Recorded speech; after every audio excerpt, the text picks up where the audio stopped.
And the next slide is global unification and standardization.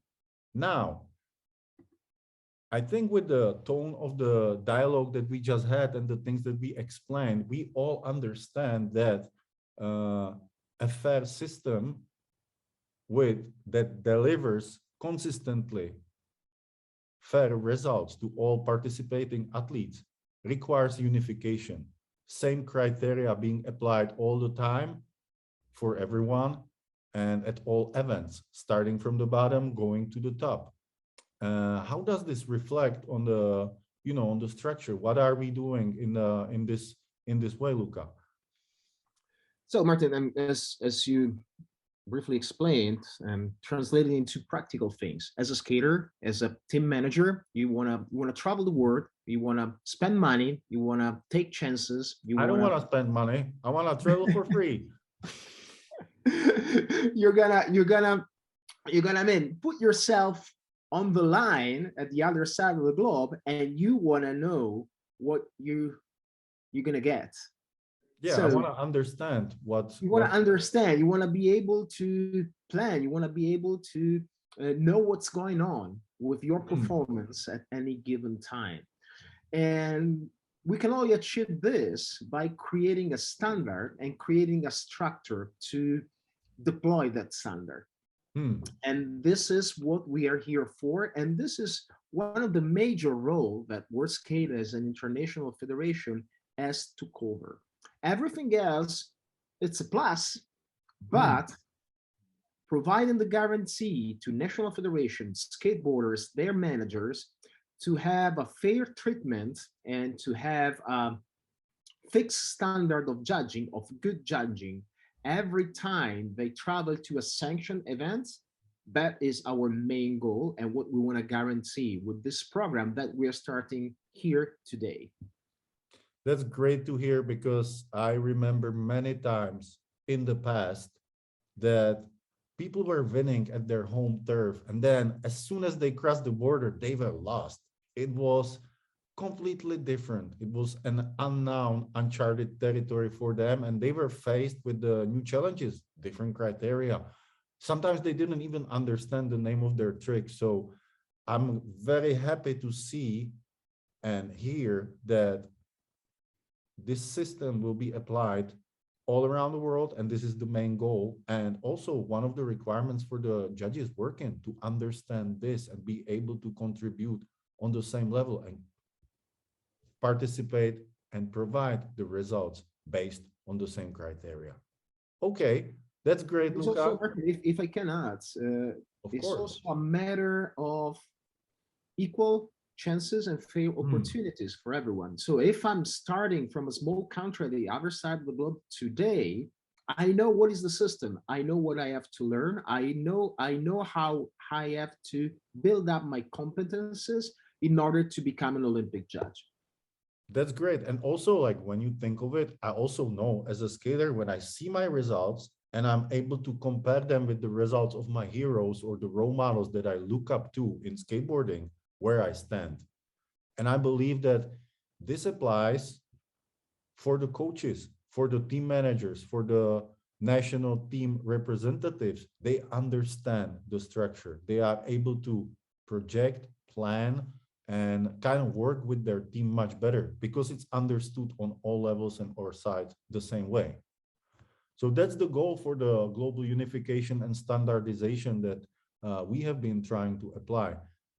Now, let's work and let's look on this video edit that we have prepared to better explain the history of competitive skateboarding and the trajectory that led us up to today. Our next chapter should provide a glimpse of the hardships and the history and the great moments on the way that led us up to here. And we would also like to pay a tribute to all the pioneers and the people who contributed to this process and evolution of skateboarding and competitive skateboarding until today. So thank you very much, guys, for everything, for what you have done for skateboarding. It's been great, and it will be great.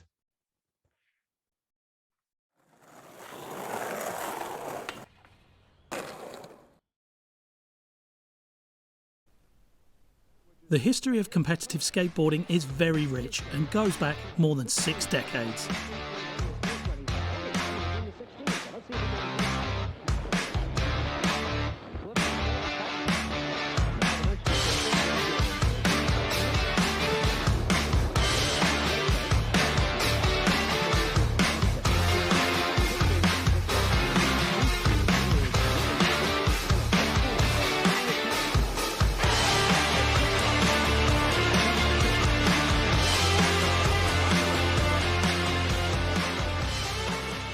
From its very humble beginnings, it reached and touched the hearts of young enthusiasts from all around the world and gained the attention of the mainstream public.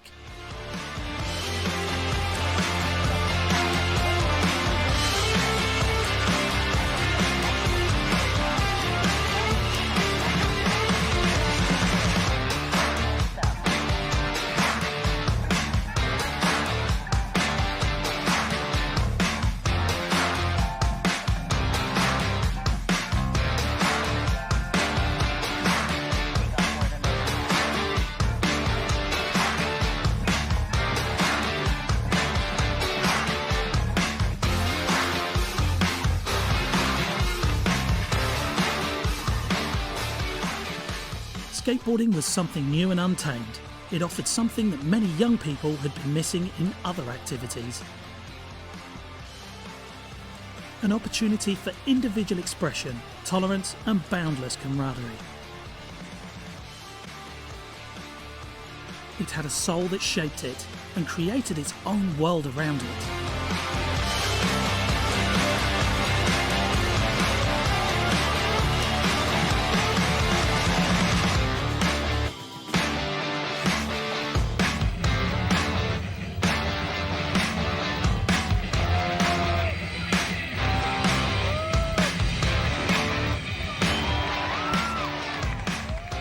But skateboarding communities haven't always been connected.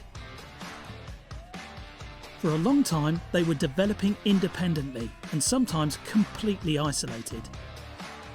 And because of that, they have created their own cultures with unique local specifics.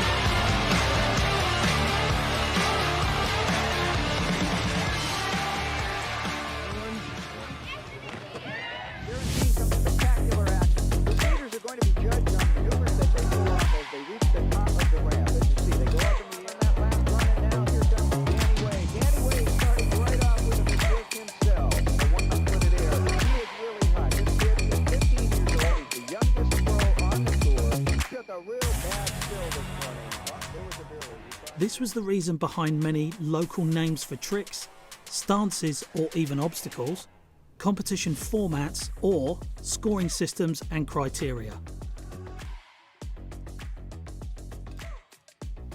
Such distinctions made skateboarding very difficult to follow and sometimes very confusing for the competing skaters.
With the announcement of skateboarding as one of the new Olympic sports, a new door has opened. Skateboarding became an organised sport. It has been acknowledged, recognised and accepted in all nations around the world. The sports status of skateboarding brought a whole new level of aspects and implications to competitive skateboarding. On any sanctioned international event, skateboarders are no longer representing themselves or their sponsors only, but they are representing their sovereign countries with all of their citizens. And because of that, we needed a system that could be applied and used at all competitions around the world.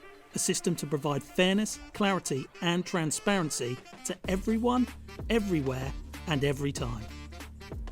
We aim to create a judging system that is truly equal and fair to all skateboarders. A system based on skateboarding only. For all of us at World Skate, athletes are the most important part.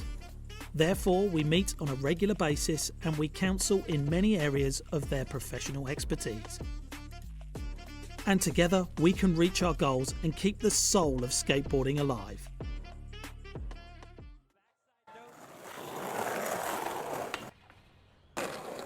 So we just seen the video, and I hope that it provided you some idea of how skateboarding was, where it has been, and on the journey that it took up to today, to the Olympic era and the present days. When it comes to skateboard judging and the things that happened in the recent years, Luca, and led us basically to the criteria and the systems that we discussed before. We should talk a little bit more about the history of the Olympic judging. What was the process actually? All right. We had a problem, and we had a lot of assets, let's say, to solve it. So the problem was that there has never been coordination at the global level in setting standards, quality, and way of doing judging. Of course, this doesn't mean that there wasn't quality in judging before World Skate, because there was. So different promoters, different, let's say, schools of judging derived from different event chapters, nations, and all of that sort.